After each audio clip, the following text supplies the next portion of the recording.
Hello again to another Hidden Quantum Champion. So welcome to another episode here on the Polaris School of Quantum.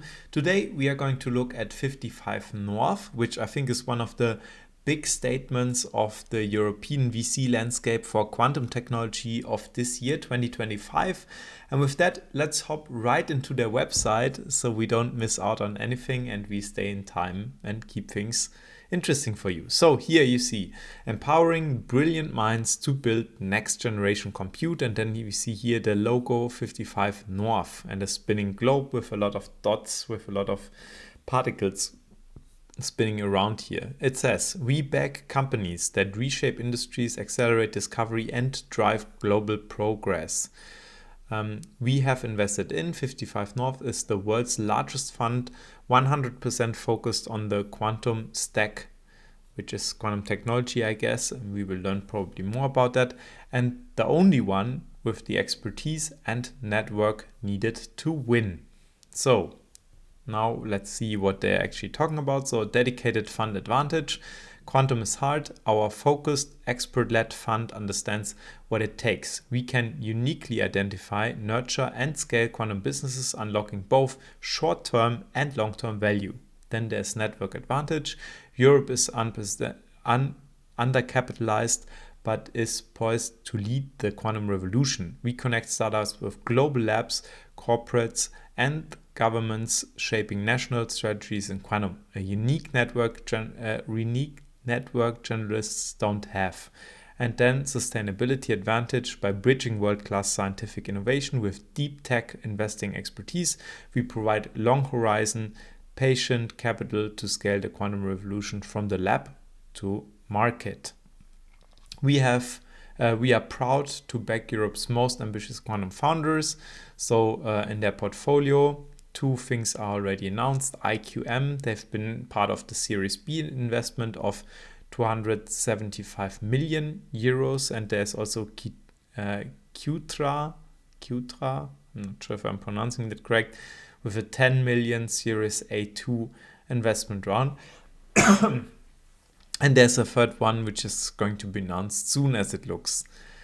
Okay, on quantum computing, so Moore's law is that the doubling of transistors density every 2 years ended 20 years ago. And that's something that I've been also touching on in a previous video. So Moore's law, again, very quickly, is the idea that, okay, your transistors density, so the number of transistors on a chip that fits into your phone is basically doubling. Here it says every 2 years, which is not true anymore since 20 years, according to the statement here. And the idea was originally proposed by Gordon Moore, I think, who was at that time CEO of Intel. I hope I'm not saying anything wrong here. But yeah, basically that has been the driver behind the silicon industry for a long time, and it has been a correct prediction also for a long time. But of course, there is a certain point where you cannot split or where you cannot make it even smaller, because there's just, let's say, the atomic limit where when you're talking about single atoms, you cannot make it smaller, right? And that's basically the statement here. So this is not happening anymore. And if this is not happening anymore, the speed up of our computers will also become less and less after time. And all of this, let's say, revolution that we've seen in the last decades, like these marvelous inventions like smartphones, which 50 years ago no one ever dreamed about, those were only possible because of that. And this statement here says this is coming to an end. So this is a major thing, a major reason why we have to think about new paradigms. And probably this is also a statement which you can find in hundreds and hundreds of bachelor and master theses in the area of quantum computing and quantum technology, as a motivation to actually do specific type of research. Then it says value unlock.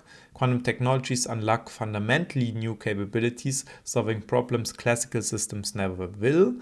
And then there's also market inflection. Breakthroughs in quantum hardware, software, and capital flow are driving quantum from lab to market, with global market size projected to surpass 50 billion by 2035. So this is in roughly 10 years from today.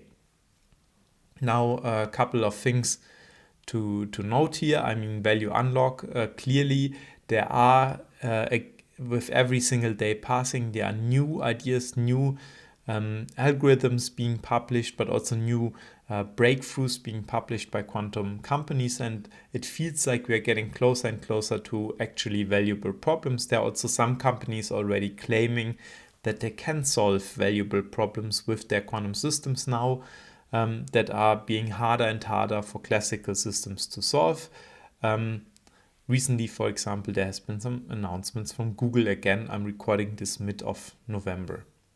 Then there's the quantum sensing and timing side of things. So now away from the quantum computers, back to the sensors and I guess the communication side. So the world is out there. GPS can fail, sensors are limited and can drift, and timing runs the internet. So new paradigms, quantum sensors turn the invisible visible and stay true forever. Quantum clocks will reshape what is possible in the global infrastructure. So again, we see some quantum sensor technology here, quantum clocks for timing reasons, and then quantum sensors. There are different ideas how you can, for example, use quantum sensors to generate alternatives to the GPS, for example, by creating magnetic maps or by using accelerometer-based technology, quantum technology that can become very precise accelerometer, because if you can measure acceleration very precisely, you can basically map exactly where you're moving without any drift, which is not possible with today's technology. And there are also many other proposals, just to name some of them. Now on the commercial and strategic side, so quantum can create unjammable GPS, power the data flow of 6G, and see equally well into the Earth's crust or the human body, accessing the trillion-dollar value chain growing with defense, aviation and shipping, telecom and autonomous systems. And a quick note on that, I mean, both on the quantum sensing and also on the quantum telecommunication side, there have been already videos in this video series about the hidden quantum champions. So if you want to learn more about that, I recommend you to check out this playlist so you can learn more. And then there's specifically also the quantum communication here. So networks are valuable. Communication channels can be compromised. Classical encryption is one algorithm away from collapse. The algorithm that we are talking about is the Shor's algorithm, which is the one that can potentially break RSA encryption, which relies on prime factorization. If you want to learn more about that, as always, let me know down in the comments below. I can make a dedicated video explaining the details about this. So let's quickly check what it says here. Physics is secure. Quantum communication is provably secure. Quantum encryption is guaranteed by the laws of physics to no matter how powerful the adversary. And that's, of course, to say as long as quantum physics is the correct theory, right? Could be that we find another theory that describes nature even better than quantum physics, but up to today, and that's for the last couple of decades now, quantum theory has been proven to be the most precise theory of nature that we ever had. And as long as this is the case, we can say that that the nature of quantum physics relies on some probabilistic processes, and these ones, as well as the entanglement, and we've talked about that in other episodes before, they make sure that this is really a safe encryption method. So the connected future, quantum communication and encryption will form the backbone of a global quantum internet, connecting quantum computers, sensors and nations securely with a 20 billion plus secure comms market by 2030 and exponential upside in defense and telecom. Now quickly on the team. These three gentlemen are, I guess, the founding partners of the 55 North. I think they all have some not only background in natural science, but also footprint in the industries related to that. You can, for example, see here physical organic chemistry is Dr. Owen Losman is a seasoned deep tech investor and scientist with over 20 years of R&D leadership and 7+ years in venture capital. So both R&D and venture capital background. Then Dr. Helmut Katzgraber is a computational physicist, so physics background, and technology leader with 20+ years across academia and industry, spanning different areas of physics, optimization, and quantum technologies. And Dr. Kai Hudek, sorry if I mispronounce it, is a veteran experimental physicist and engineering leader with over 15 years experience designing, building, and scaling quantum technologies, systems, and products. So every one of them knows how the industry works, has an academic background, and I guess a very good understanding of let's say, the underlying technologies, but then also some understanding of the venture capital market itself. Our partners, we are proud to be backed by globally recognized partners and investors. So you see the different ones here.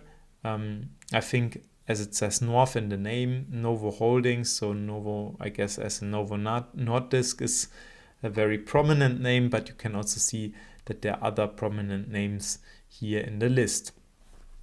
Ready to pitch. So if you are, let's say, a startup founder and you're looking for your next investor, then this is your call to action. Ready to pitch. Contact us to actually show them what you're working on and possibly close a deal with the team. So quick look at the portfolio. Okay, we've seen that already. We've seen the about and the team. So I guess with that, let's scroll all the way down here. Again, we have the typical links here. I think there's also this, oh, maybe not. No, it's not there yet. But as mentioned, I think they are based somewhere in the Nordics, in Europe, as it also says North, and we saw Europe below in the statement. So that's the location, but of course they're investing globally. And I guess this will also be, by the time that you are looking at this website, listed somewhere down there. As said, it's very early, so they've just started, they've just announced this project here, so it's very early on, and I guess there will be more information to come about this. And with that, I think we are already at the end of today's series. If you liked that I'm basically looking also at the venture capital side, at the investor side of things, please also let me know by giving this video a like. And if you don't want to miss out on the next potential investor that you could be asking for an investment with your new quantum computing or quantum sensing or quantum networking communication idea, then make sure to stay subscribed or subscribe to this channel so you don't miss out on the next video. And with that, I wish you a great time ahead and look forward to see you in the next video. As always, stay hydrated and see you then. Bye bye.